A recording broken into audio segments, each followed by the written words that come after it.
सुनने वाले सारे भाइयों बहनों और छोटे बड़े सबको मेरी राम राम।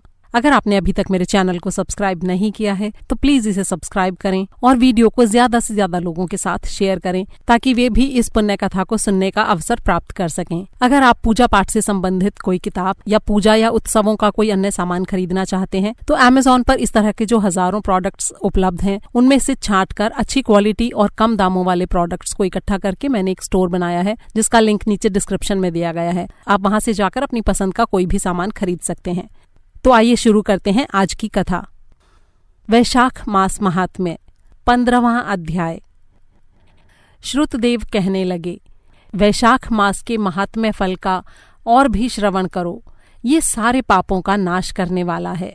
इसकी एक बेहद उत्तम कथा मैं तुम्हें सुनाता हूँ। पांचाल देश में भूरी यश नाम के राजा का पुत्र पुरुयश था।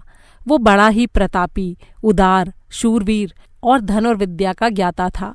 पापों के वश थोड़े समय में ही उसकी सारी संपत्ति नष्ट हो गई और असाध्य रोगों से पीड़ित होकर उसके हाथी घोड़े भी मर गए। उसके बाद राज्य में ऐसा विकराल अकाल हुआ जिससे सारे प्रजाजन काल के गर्त में समा गए। उसका राज्य और कोष इस प्रकार खाली हो गया जैसे हाथी कैथे का फल खाकर समाप्त कर देता है। इस दशा में उसे शक्तिहीन और श्रीहीन जानकर उसके शत्रु दूसरे राजाओं ने उसे जीतने का निश्चय किया। अनेकों शत्रु राजाओं ने उस पर हमला करके उसे जीत लिया। पराजित होकर राजा पर्वतों की गुफाओं में चला गया। उस समय उसके साथ उसकी शिखनी नाम की रानी और नौकर आदि उसके साथ थे। उस स्थान का दुर्गम मार्ग किसी को भी ज्ञात नहीं था। अपनी ये दुर्दशा देखकर राजा दुखी होकर विचार करने लगा कि मेरी ये गति मेरे किसी कर्म के कारण हुई है। मैं तो हमेशा से ही कर्मों से और जन्म से दोष रहित हूँ और सदा ही माता पिता की सेवा में तत्पर रहता हूँ। गुरु भक्ति, ब्राह्मण सेवा, धर्म पालन इत्यादि में हमेशा तत्पर रहता हूँ। सारे प्राणियों पर दया भाव रखते हुए ईश्वर की भक्ति करता हूँ। अपनी सारी इंद्रियों को वश में रखता हूँ। इस समय मेरा बंधु, सुहृद, पुत्र, हितैषी इत्यादि कोई नहीं है। मैं उत्तम कुल में जन्मा, दया भाव और पौरुष से युक्त था, लेकिन ये सब कुछ कहाँ चला गया? ये घोर गरीबी और पराजय और वनवास अवश्य ही मेरे किसी कर्म का फल है। तब वो अपने गुरु का ध्यान करने लगा। तब याज और उपयाजक नाम के 2 सर्वज्ञानी ऋषि वहां आए। राजा ने सम्मान के साथ उठकर उनका स्वागत किया और उनके चरणों पर गिर पड़ा। ऋषियों ने प्रेम से उसे उठाकर उसके आंसू पोंछे। तब वन से पुष्प आदि लाकर राजा ने विधि विधान पूर्वक उनकी पूजा की। जब दोनों ऋषि आसन पर विराजमान हो गए तब शीश नवाकर राजा ने उनसे प्रश्न किया, हे ऋषिवरों, मेरे इस दारुण दुख का क्या कारण है? जन्म और कर्म दोनों से ही मैं शुद्ध हूँ। पितृगणों और देवगणों की सेवा करता रहा हूँ। तब मेरी इस दुर्गति का क्या कारण है? तब वे दोनों ऋषि राजा से बोले, हे राजन, आपके कष्टों का कारण हमें ज्ञात हो गया है। पूर्व के 10 जन्मों में आप बड़े ही घोर शिकारी रहे हैं। सदैव ही आप निर्दयता पूर्वक जीवों की हिंसा में लगे रहते थे। आप में धर्म के भाव, इंद्रिय निग्रह, शांति इत्यादि का जरा भी भाव नहीं था। ना ही आपने कभी अपनी जीभ से विष्णु भगवान का नाम लिया और ना ही कभी श्री गोविंद भगवान का ध्यान किया। आपने कभी भी ईश्वर के निमित्त नमस्कार नहीं अर्पित किया। इन्हीं पापों में लीन रहते हुए आपने 9 जन्म व्यतीत कर दिए। 10वें जन्म में भी आपने और अधिक निर्दयता पूर्वक हिरण के बच्चों और पक्षियों के छोटे छोटे बच्चों की निर्दयता पूर्वक हत्या की, जिस पाप के कारण इस जन्म में आपको संतानहीन रहना पड़ा। विश्वासघात के कारण इस जन्म में तुम्हें कोई भाई प्राप्त नहीं हुआ। साधु संतों का तिरस्कार करने के कारण तुम शत्रुओं द्वारा पराजित हुए और कभी दान न करने के कारण दरिद्र हुए हो। हमेशा उद्वेग युक्त रहने के कारण तुम्हें देश से निर्वासन प्राप्त हुआ। सबको दुख देने और सबका अहित करने के कारण तुम्हें ये दारुण दुख प्राप्त हुआ है। पिछले जन्म के इन क्रूर कर्मों के वश ही तुम्हें अब आहार प्राप्त नहीं होता है और तुम राज्यहीन हो गए हो। अब तुम अपने उत्तम कुल में जन्म लेने का कारण सुनो। 10वें जन्म में जब तुम गौड़ देश में थे, उस जन्म में भी तुम पाप कर्मों में लीन थे। मार्ग में आने जाने वाले पथिकों को तुम बड़ी ही यंत्रणा देते थे। एक समय सूर्य की धूप से व्याकुल 2 बड़े ही संपन्न वैश्य, वेदों और पुराणों के जानने वाले ऋषि कर्षण के यहाँ पधारे। तब तुम उनका मार्ग रोककर हाथ में धनुष बाण लेकर उनके सामने खड़े हो गए। बाण मार मार कर तुमने उन दोनों के शरीर क्षत विक्षत कर दिए। एक की हत्या करके उसका सब दान तुमने ले लिया। जब तुम दूसरे वैश्य को मारने लगे तो वो भयभीत होकर वहां से भाग गया और अपना सारा धन पेड़ों के बीच फेंक गया। तब कर्षण ऋषि भी मृत्यु के भय से धूप में दौड़ पड़े, लेकिन प्यास और असहनीय धूप के कारण वे मूर्छित होकर भूमि पर गिर पड़े। तब तुम मूर्छित पड़े ऋषि के पास गए और उनसे प्रश्न करने लगे कि सारा धन कहाँ है और वो वैश्य कहाँ भाग गया।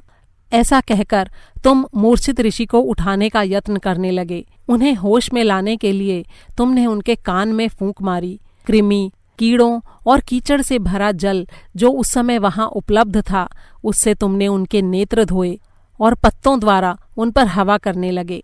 तुम्हारे इन उपचारों से ऋषि मूर्छा से मुक्त होकर होश में आ गए। तब तुमने उनसे कहा, हे ब्राह्मण, मेरे जैसे शस्त्रधारी के इस वन में रहते हुए तुम डरो मत, निर्भय होकर रहो। निर्धन प्राणी हमेशा ही निर्भय और सुखी रहते हैं। तुम्हारे जीर्ण वस्त्र और टूटे हुए कमंडल की मुझे कोई इच्छा नहीं है। मेरे लिए ये बिल्कुल बेकार है। इसलिए हे ऋषिवर, मुझे ये बताओ कि वो वैश्य अपना धन किस वृक्ष और लता के बीच फेंक गया है और खुद किस ओर गया है। यदि तुमने मेरे प्रश्न का उत्तर नहीं दिया तो मैं तुम्हारी हत्या कर दूंगा। प्राणों के भय से विचलित होकर ऋषि ने कहा, वो वैश्य अपना धन इन वृक्षों में फेंक गया है और स्वयं उस मार्ग से होकर गया है। तब तुमने ऋषि को आश्वस्त करके कहा, श्रम की थकान से मुक्त होकर आप अपने स्थान को गमन कीजिए। मुझे प्यास भी सता रही है। इस पंखे से हवा करने पर आपका गर्मी का कष्ट दूर हो जाएगा।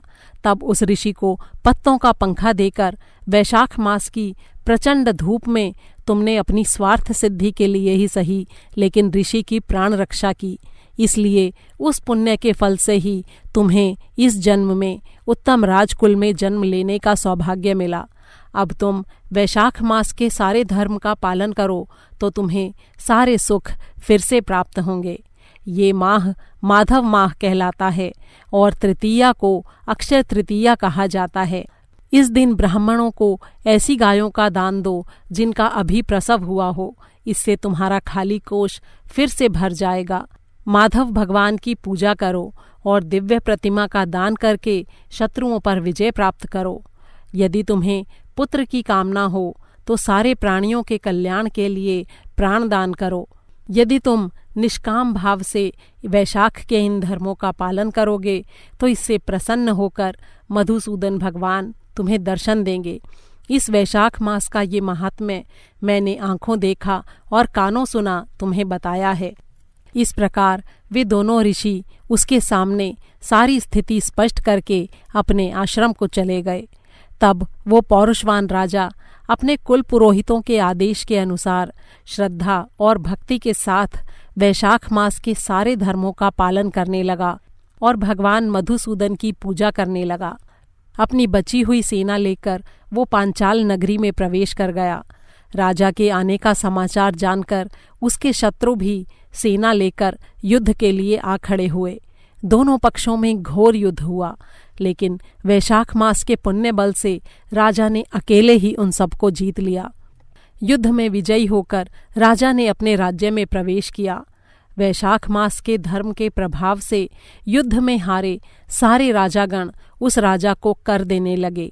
भगवान मधुसूदन की कृपा से उस राजा को एक छत्र राज्य प्राप्त हुआ और उसके 5 बड़े ही गुणवान, शीलवान, शूरवीर और उदार पुत्र पैदा हुए। उनके नाम थे धृष्टकीर्ति, धृष्टकेतु, धृष्टद्युम्न, विजय चित्रकेतु और मयूरध्वज। इससे राजा सहित सारी प्रजा वैशाख के धर्म का पूर्ण आदर और विश्वास करने लगे। राजा की सारी प्रजा उससे बड़ा ही स्नेह करने लगी। तब उसकी निष्काम भक्ति से प्रसन्न होकर अक्षय तृतीया के दिन भगवान मधुसूदन ने उसे साक्षात दर्शन दिए। उस समय भगवान के दर्शन कर राजा चकित रह गया। पीतांबर और वनमाला धारण किए लक्ष्मी जी एवं अनुचरों के सहित गरुड़ पर चढ़े भगवान के दिव्य तेजस्वी स्वरूप को सहन न कर पाने के कारण राजा ने अपने नेत्र बंद कर लिए। फिर दोबारा उनके दर्शन कर हर्ष में उन्मत्त होकर वो बहुत ही प्रसन्न हो गया और भक्ति भाव से शीश नवाकर भगवान की स्तुति करने लगा। बोला विष्णु भगवान की जय। 15वां अध्याय समाप्त हुआ।